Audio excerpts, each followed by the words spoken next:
Hello and welcome back to the OverCooked podcast, where we talk about all things cooked and overcooked. And here today we've got a lineup of notes. I'm telling you, we have some topics coming out from every direction. I'm going to hit you with the stuff that we're going to be going through today. It's going to be Quantum Motion delivers the industry's first full stack silicon CMOS quantum computer. China bans its biggest tech companies from acquiring Nvidia Chips. XAI launches Grok 4 FOSS model. Meta's new smart glasses now come with AI and display. The DJI's new Mini 5 Pro drone. We're talking about gravitational-wave detection, verifying one of Stephen Hawking's theories. We're talking about the Dodo De-Extinction moving forward at a proper good speed. And also the US military inspected a UK spacecraft 22,000 miles above the Earth. This is going to be really good. Let's hit it off first with Quantum Motion delivers the industry's first full stack CMOS quantum computer. So this is pretty cool. They've managed to build a quantum computer using the same silicon CMOS tech that something like your smartphone has integrated into it. This could have quite a lot of application. Normally, if you've seen anything about quantum computing, you've seen some mad stuff. Sometimes these quantum computers are absolutely massive and the chip is tiny, a tiny little pretzel, but the tech on top of it is this massive orchestration of technology just to cool that chip down as cold as absolutely possible to make use of quantum physics at extremely low temperatures. So what's happened here is they managed to build using the same silicon CMOS tech, and this could, with the cooling system and control electronics, fit into something like a 19-inch server cabinet.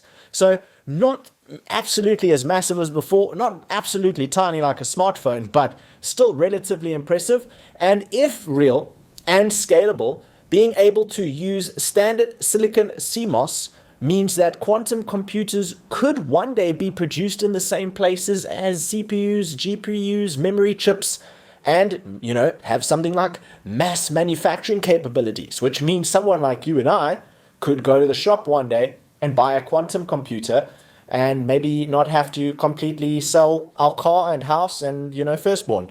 Next up, we're taking a look at China. Now, this is crazy. Rewind a little bit before we move on to this topic. We spoke about the US basically banning anybody from selling AI technology over to China. Then they came back and they said, okay, look, we're willing to allow you guys to sell to China, but you have to include a 15% fee over and above the original price. And that's what happened last. And we said, okay, well, sweet. I thought that when we did the last podcast, I thought, okay, China is probably, now that they've got a taste of being able to do this on their own or having to potentially look at doing this on their own, they might still try and achieve that. And that's exactly what they've done. Essentially, what they've done is the internet regulator has banned the country's biggest technology companies from buying Nvidia's artificial intelligence chips. This is crazy because Beijing ordered firms like Alibaba and ByteDance to cancel orders of any Nvidia AI accelerators, forcing them to rely more on the domestic chip manufacturers, meaning that China's really trying to make sure that they can achieve some degree of sovereignty and not have to rely on these bigger companies because, they could just ban it again. They could make major breakthroughs, and the only way to slow them down is to restrict their access to technology, which they need. So interesting move from China, very much a ping pong game going on here where big nations are fighting against each other and the smaller companies within those nations are kind of getting exposed to a much more difficult environment to navigate with ever-changing rules. And I don't think this is the end of that, but wow, man, that's cooked. Next up, we're taking a look at something that seems to be coming up every single Overcooked podcast, and that's Grok AI. They've just made another update. They've released Grok 4 FOSS model, which essentially is a cost-efficient reasoning model built on XAI's learnings from Grok 4, where Grok 4 delivers frontier-level performance across enterprise and consumer domains with exceptional token efficiency. This model apparently pushes the boundaries for smaller and faster AI, making high-quality reasoning accessible to more users and developers for less thinking tokens. So to put that in perspective, the Grok 4 Fast will be able to perform almost as well as Grok 4, but use what they say is up to 40% less thinking tokens, potentially cutting the cost of some of your processing that you might be doing when using something like Grok 4 Fast over something like Grok 4. And I like Grok sometimes because it allows you to put a prompt in and be like, I don't think it quite grasped what I was looking for, think harder. And now we could potentially say that, well, I know what I'm asking for isn't going to be very hard, think faster. And that's Grok 4 for you. Elon Musk not taking any sleeping pills at the moment. He is just completely void of sleep at this stage with accelerating Grok's performance. And now we move on to the next topic, Meta's new smartphone AI and display. Now, when I got my Meta Raybans, which was the Wayfarer, right, I was able to go out and just shoot. You could use voice activation to capture some video while you're out on the fly. They didn't have any display on them. And the first thing that I thought is, man, if this thing had display, I wasn't asking for a lot. Just a little WhatsApp icon in the bottom right to let me know that I got a message. But everything else about it, I was pretty impressed. You could go out into the world, you could shoot video, you get this awesome face point of view, and it's like about 2K resolution. And you can go out and you can do a bunch of stuff. Unfortunately, it only had about a minute of filming time before you had to click the button again or voice reactivate it. But it was really, really good. And the way that they, gave you sound by actually playing into your skull versus into your ear was one of the first times I experienced being able to hear something, listen to music, and still very well hear the outside world. And I described it to one of my friends as almost being able to have a second pair of ears. You don't quite know where the sound's coming from, and you don't quite know how it's possible for you to still hear everything else so well. But that was really, really impressive to me. And now they've released the latest update, which actually comes with display. So there's quite a bit of display functionality in there. I highly recommend you go take a look at it. But they debuted this technology at one of their events. And during one of these live cooking demos, where they essentially were going to cook something, there was a fumble whereby these glasses started acting haywire. They weren't responding too well. They were skipping steps in a recipe that they were doing during a live cooking demo. But during this live cooking demo, the guys actually said, hey, Meta, start live AI.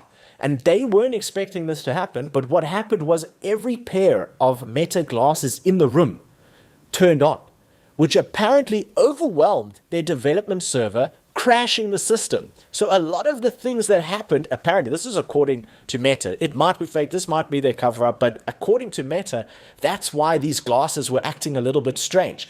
Also, during the demo of cooking, the AI assistant, jumped ahead a little bit, skipping some of the steps, confusing the demo flow.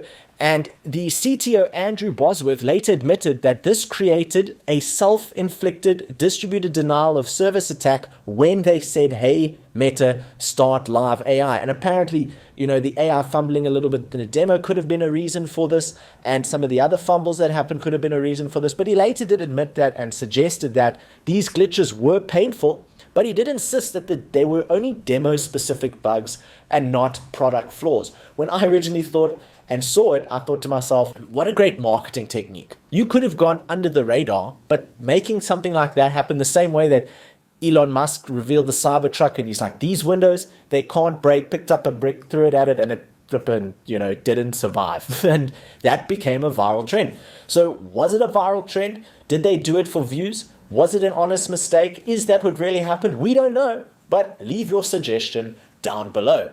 Next, we're taking a look at DJI's new Mini 5 Pro drone. I have been looking to get myself a flying drone that can capture some video, and things like this is really where I find a lot of entertainment, and hopefully this new model will bring some key features for some more compact experiences, featuring things like a weight under 250 grams and a 1-inch sensor. So despite only weighing a few hundred grams, it has this 1-inch CMOS sensor, full directional obstacle detection at night, and a 225-degree rotating gimbal, allowing things like cinematic shots from frames that would have needed a much larger drone just a few short years ago. And I'm sure when you hear things like, 1-inch sensor and these sort of things, it's usually words, but what do they really mean? So what I've done is I've taken a look at what are some of the other sensor sizes, just to put in perspective what this 1-inch sensor really means being on something like a small drone. And the most important thing to know about why sensors matter is the bigger the sensor, the more photons in the picture, therefore the cleaner the image. In the most simple of terms, the better it can absorb photons and capture them, the better your image is going to be. So bigger equals better most of the time. The DJI Mini 5 has a 1-inch sensor or a 16mm diagonally sensor on it. And if you look at something like the DJI Air 3, it has a 9.6mm sensor. And if you look at something like a bigger version of the DJI series, the DJI Maverick 3, it has a 21.6mm sensor on it. So bigger than the DJI Mini 5, but the DJI Mini 5 does have a bigger sensor, right? Almost double the size as a DJI Air 3. So what does that mean, compared to some of the other video capture technology? Well, a GoPro Hero 12 Black has a 7.6mm sensor, much smaller than 16mm, and even smaller than the DJI Air 3 sensor. And a GoPro Hero 12 Black can capture some pretty great video. It even features 5.3K resolution. So, that sensor on that DJI Mini 5 is probably going to be pretty good. Now, if you look at something like a DSLR camera or a mirrorless camera, now you start to see some really big sensors, right? You have these things called APS-C sensors. This is, in layman's terms, just something that's better at zooming in. It's good for things like wildlife and sports. And they have around a 28mm sensor. And then you get things like full frame sensors. These are wider. They're good for landscapes and cinematic shots. And it's about 43mm. So almost double the size of the DJI Mini 5 sensor. And there you go. That's basically what you need to know about sensors, and maybe why the DJI's new Mini 5 Pro drone packing that 1-inch sensor means something. Moving on to our next topic, gravitational wave detection verifies Stephen Hawking's theory. So hold on to your seats, listen to this. So by analyzing the frequencies of gravitational waves from a merger between two big black holes, a team verified Stephen Hawking's 1971 black hole area theory, which states that the total surface area of black holes cannot decrease. So take away some of the fluff of that, and really what that means is, right, it's been nearly a decade since an international team of scientists, including the Northwestern University of Astrophysics, first detected gravitational waves. But back in 1971, Stephen Hawking came up with a theorem that said that the total surface area of a black hole cannot decrease. So now, new detections have confirmed that black hole mergers evaporate energy in perfect harmony with Stephen Hawking's prediction about gravitational radiation. This was done by the LIGO-Virgo-CAGRA collaboration, which is an international gravitational wave detection team. So how about that? 1971. I hope that one day, I can make a theory that only 50 years later is proven to be correct, where the technology is available to prove that theory. That man was thinking with both ears, my dude. That is absolutely cooked. That is like mad levels of cooked. That's crisp.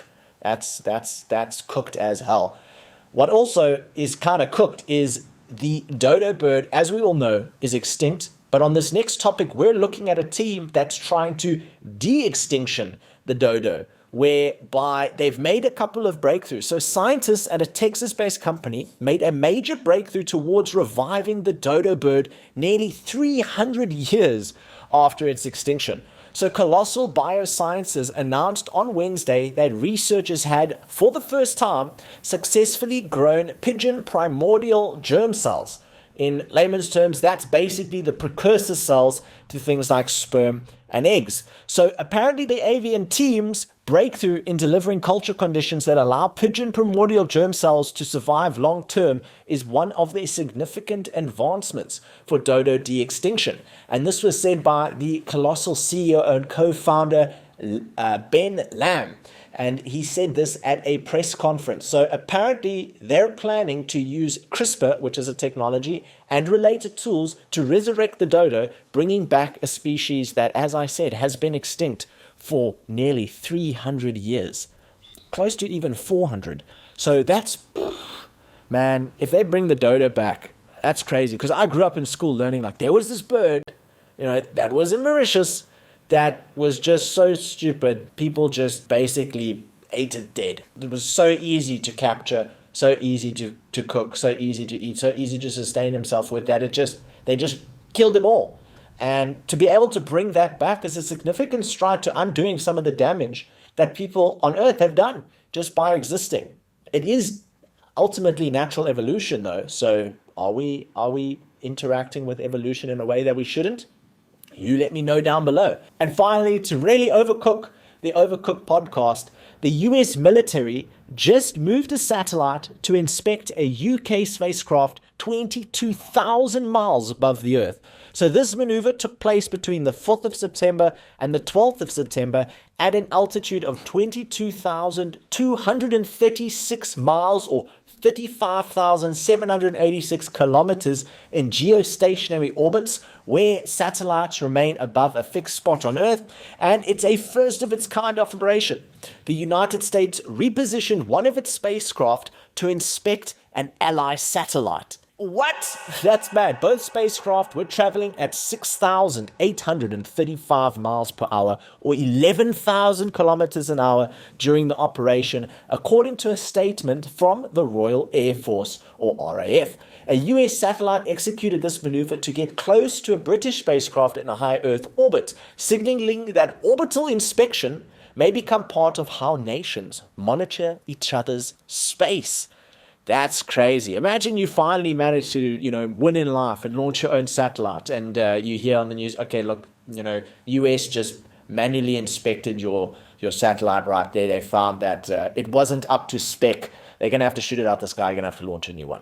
That's crazy. Or maybe someone's doing something a little untoward and doing some things that they shouldn't, and, Gov goes up and, does what it does and inspects the satellite, with a microphone, with a magnifying glass. And it's, this thing's dodgy, And I wonder if they're going to be able to do things like, bump it out of orbit, remove it. What happens? I know that when satellites have reached the end of their lifespan, they basically just either get pushed up out of geostationary orbit and they fly off into space, or they get pushed down by its own propulsion, of course, back into Earth's orbit where they burn up. And that's basically how they get rid of satellites now. But will we see inspections happening and whereby different nations are telling other nations, you better remove that satellite, otherwise we're going to have some problems?